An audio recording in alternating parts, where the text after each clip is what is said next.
ವಿಶೇಷ ಕಾರ್ಯಕ್ರಮಕ್ಕೆ ಸ್ವಾಗತ. ನಾನು ಶ್ವೇತಾ. ಅದು 8 ಕೋಟಿಗೂ ಹೆಚ್ಚು ವೆಚ್ಚದ ಕಟ್ಟಡ ಕಟ್ತಾ ಇದ್ದದ್ದು ಪೊಲೀಸರಿಗೋಸ್ಕರ.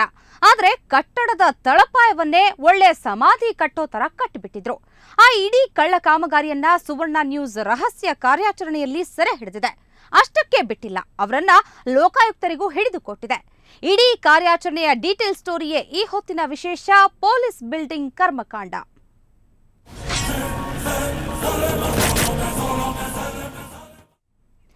ಸಣ್ಣ ಮನೆನೇ ಆಗ್ಲಿ ದೊಡ್ಡ ಕಟ್ಟಡನೇ ಆಗ್ಲಿ ಬೇಸ್ಮೆಂಟ್ ತುಂಬಾನೇ ಮುಖ್ಯ. ಆದ್ರೆ ಇಲ್ಲಿ ಆಗಿದ್ದದ್ದೇ ಬೇರೆ.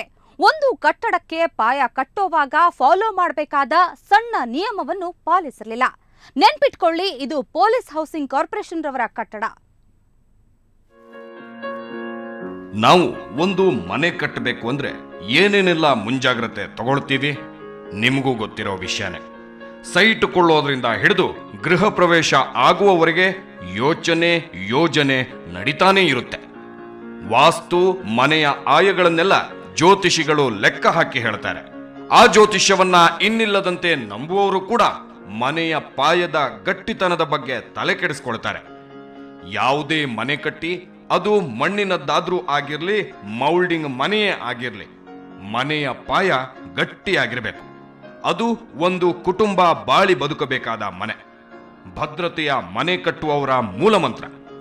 ಒಂದು ಮನೆಯ ಪರಿಸ್ಥಿತಿಯೇ ಇಷ್ಟಿರಬೇಕಾದ್ರೆ ಒಂದು ಸರ್ಕಾರಿ ಕಟ್ಟಡಕ್ಕೆ ಇನ್ನೆಷ್ಟು ಮುಂಜಾಗ್ರತೆ ವಹಿಸಬೇಡ. ಆದ್ರೆ ಸರ್ಕಾರದಲ್ಲಿ ನಡೆಯುವಷ್ಟು ಅವ್ಯವಹಾರ ಇನ್ನೆಲ್ಲಾದ್ರೂ ನಡೆಯೋಕೆ ಸಾಧ್ಯನಾ? ಅದಕ್ಕೆ ಉದಾಹರಣೆಯಾಗಿ ಸಾಕ್ಷಿಯಾಗಿ ನಿಂತಿದೆ ಈ ಕಟ್ಟಡ.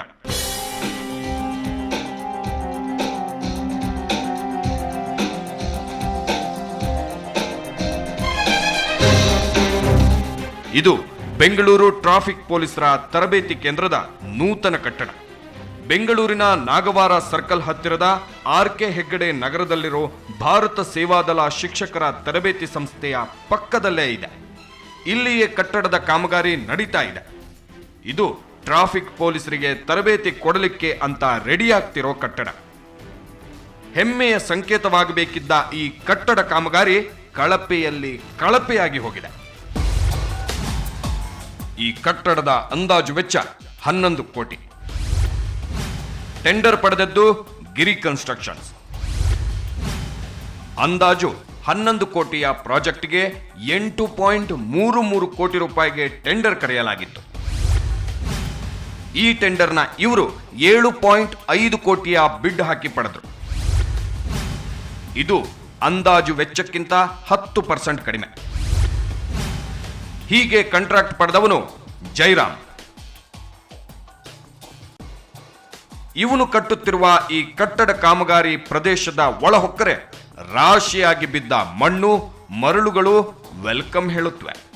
ಅಲ್ಲಿಗೆ ನಮ್ಮ ಟೀಮ್ ಎಂಟ್ರಿ ಕೊಡ್ತು. ನಮ್ಮ ರಿಪೋರ್ಟರ್ ಜಯಶಂಕರ್ ಒಬ್ಬ ಕಾಂಟ್ರಾಕ್ಟರ್ ಅವತಾರದಲ್ಲಿ ಮಾತಿಗಿಳಿದ್ರು. ಪೊಲೀಸ್ ಇದು ಟ್ರೈನಿಂಗ್ ಪೊಲೀಸ್ ಟ್ರೈನಿಂಗ್ ಸೆಂಟರ್. ಅದು ಬಿಲ್ಡಿಂಗ್. ಇದು ಯಾರು ಸರ್? ಇದು ಕಾಂಟ್ರಾಕ್ಟರ್? ಇದು ಜೈರಾಮ್ ಅಂತ. ಜೈರಾಮ್ ಅಂತ. ತಮ್ಮ ಹೆಸರು ಸರ್? ನನ್ನ ಹೆಸರು ಶಂಕರ್ ಅಂತ ಹೇಳಿ. ಎಲ್ಲಿ ಸರ್ ನೀವು ಕಾಂಟ್ರಾಕ್ಟರ್? ಸರ್ ನಾನು ಚಾಮರಾಜಪೇಟೆ, ನಮ್ಮದು ಮನೆ ಇರೋದು. ನಮ್ಮ ಕಾಸು ಇಸ್ಕೊಂಡು ನಮ್ಮ ಹತ್ರ ಕೆಲಸಗಾರರು ಕದ್ದು ಬಂದ್ಬಿಟ್ಟಿದ್ದಾರೆ ಸರ್. ಇಲ್ಲಿ ಈ ಸ್ಕೂಲ್ದು ತರಬೇತಿ ಇದೆಯಲ್ಲ, ಅದ್ರ ಪಕ್ಕ ಬಿಲ್ಡಿಂಗ್ ಕಟ್ತಾ ಇದ್ದಾರೆ. ಅಲ್ಲ, ಅದ್ರ ಪಕ್ಕದ ಬಿಲ್ಡಿಂಗು ಅಂತಂದ್ರು. ಅದಕ್ಕೆ ಇಲ್ಲಿ ಬಂದು ನೋಡ್ಕೊಂಡು ಬಂದ ಅಂತ. ಮಾತುಕತೆ ಮುಂದುವರಿಯುತ್ತಿದ್ದಂತೆ ಅವನು ಕೆಲಸದಲ್ಲಿ ಬ್ಯುಸಿಯಾಗಿ ಸೈಡ್ಗೆ ಹೋದ. ನಾವು ಕಾಮಗಾರಿ ಸ್ಥಳದ ಪರಿಶೀಲನೆಗಿಳಿದ್ವು. ಅಲ್ಲಿ ಇನ್ನೊಬ್ಬ ಲೇಬರ್ ಕಾಂಟ್ರಾಕ್ಟರ್ ಸಿಕ್ಕ. ಆ ಬಿಲ್ಡಿಂಗ್ ಎಲ್ಲ ಅಷ್ಟು ಇದಾಗಿ ನಡೀತಾ ಇಲ್ಲ. ಯಾಕೆ? ಟೆಕ್ನಿಕಲ್ ಆಗಿ ಏನು ಅಷ್ಟು ವರ್ತ್ಫುಲ್ ಆಗಿ ಇದು ಮಾಡ್ತಿಲ್ಲ. ಏನು ಪ್ರಾಬ್ಲಮ್? ಕಾಂಟ್ರಾಕ್ಟ್ ಇಂಜಿನಿಯರ್ಸ್ ಇರ್ತಾರಲ್ಲ ಅವ್ರದ್ದು ರೀ, ಅದು ಏನಾಗಿದೆ ಅಂತ ಪೂರ್ತಿ ಓಪನ್ ಆಗಿ ಬಿಡಿಸೋದು. ಹೋಗಿ ಬಿಡ್ಸಲ್ಲ, ಅದೆಲ್ಲ ಏನು ಹೇಳೋದು ಇರುತ್ತಲ್ಲ. ಅವ್ರದ್ದು ಕಾಂಟ್ರಾಕ್ಟ್ರು ಅವ್ರ ಲೆವೆಲಲ್ಲಿ ಮಾಡ್ತಿರ್ತಾರೆ. ಏನಾಗಿದೆ ಪ್ರಾಬ್ಲಮ್? ಹೇಳಿ. ಪ್ರಾಬ್ಲಮ್ ಏನಿಲ್ಲ. ಏನು ಫುಟಿಂಗಲ್ಲೆಲ್ಲ ಪ್ರಾಬ್ಲಮ್ಸ್ ಇದೆ. ಫುಟಿಂಗಲ್ಲಿ, ಕಾಲಮ್ಸಲ್ಲಿ, ಲೋಯರ್ ಸೈಡೆಲ್ಲ ಪ್ರಾಬ್ಲಮ್ ಇದೆ. ಏನು ಪ್ರಾಬ್ಲಮ್ ಅಂದ್ರೆ ಆಗುತ್ತೆ? ಅದೇನೇ, ಅದು ಕಾಂಕ್ರೀಟ್ ಆಗಬೇಕಾದ್ರ ಸಮಯಕ್ಕೆ ಎಲ್ಲ ದಿಂಡ್ಗಲ್ಲು ಎಲ್ಲ ಹಾಕಿ ಮುಚ್ಚಿಬಿಟ್ಟಿದ್ದಾರೆ. ಏನು ಪ್ರಾಬ್ಲಮ್ ಆಗ್ಬೋದು ಅದು ಆ ರೀತಿ ಮಾಡೋದ್ರಿಂದ?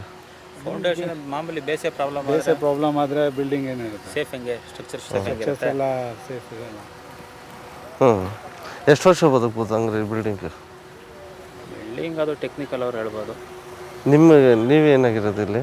ನಾವಿಲ್ಲಿ ಲೇಬರ್ ಕಾಂಟ್ರಾಕ್ಟ್ ತೊಗೊಳ್ಳೋಣ ಅಂತ ಲೇಬರ್ ಕಾಂಟ್ರಾಕ್ಟಲ್ಲಿ ಮಾಡಿಸ್ತಾ ಇದ್ವಿ ಕೆಲಸ. ಆಲ್ರೆಡಿ ಮಾಡಿದ್ದೀವಿ ಇಲ್ಲಿ ಕೆಲಸ. ಎಷ್ಟು ದಿವಸ ಬದುಕ್ಬೋದು ಈ ರೀತಿ ಆದರೆ ಬಿಲ್ಡಿಂಗ್ ಅಂದಾಜು ಲೈಫ್ ಇರುತ್ತೆ 70 ವರ್ಷ, ಇದು ಅಂದರೆ ಒಂದು 30 ವರ್ಷ, ಒಂದು 20 ವರ್ಷ. ರಿಯಲ್ ಲೈಫ್ ಇದ್ದರೆ ಮೋರ್ ದೆನ್ 50 ಇಯರ್ಸ್ ಮೇಲೆ ಇರುತ್ತೆ. ಇದಾದ ಮೇಲೆ ನಮ್ಮ ಕಣ್ಣಿಗೆ ಅಲ್ಲಿನ ಕಾಂಟ್ರಾಕ್ಟರ್ ಕಡೆಯ ಇಂಜಿನಿಯರ್ ಸಿಕ್ಕ. ಅವನು ಕೇವಲ ಕಾಂಟ್ರಾಕ್ಟರ್ ಕಡೆಯ ಇಂಜಿನಿಯರ್ ಅಷ್ಟೇ ಅಲ್ಲ, ಕಟ್ಟಡದ ಕಾಮಗಾರಿಯ ಕಾಂಟ್ರಾಕ್ಟರ್ ಜೊತೆ ಅವನು ಕೂಡ ಒಬ್ಬ ಪಾರ್ಟ್ನರ್. ಬಂದ ಲಾಭದಲ್ಲಿ ಅವನಿಗೂ ಇಷ್ಟು ಅಂತ ಪಾಲು ಸಿಗುತ್ತೆ.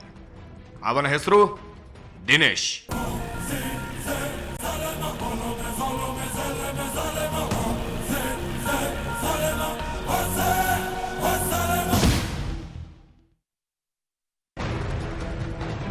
ಅವನಿಗೂ ಯಾಕಪ್ಪ ಈ ಕಾಂಟ್ರಾಕ್ಟ್ ತಗೊಂಡ್ಬಿಟ್ವಿ ಅನ್ಸೋಕೆ ಶುರುವಾಗಿತ್ತು. ಅದಕ್ಕೆ ಕಾರಣ ಏನು ಗೊತ್ತಾ?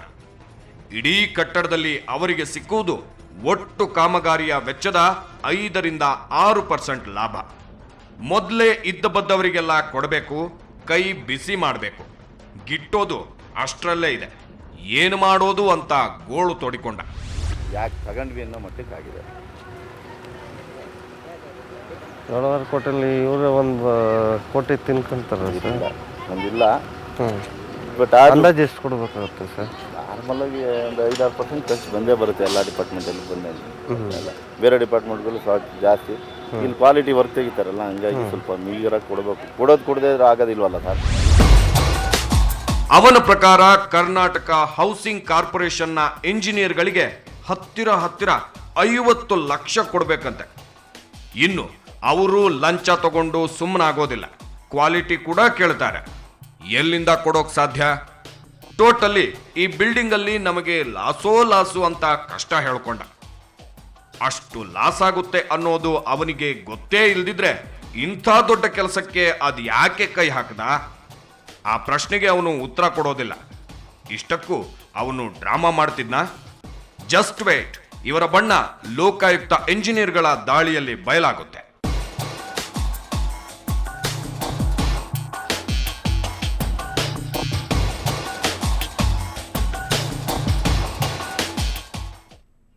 ಲೋಕಾಯುಕ್ತ ಅಧಿಕಾರಿಗಳು ಬಂದ ಮೇಲೆ ಏನೇನಾಯ್ತು ನೋಡೋಣ.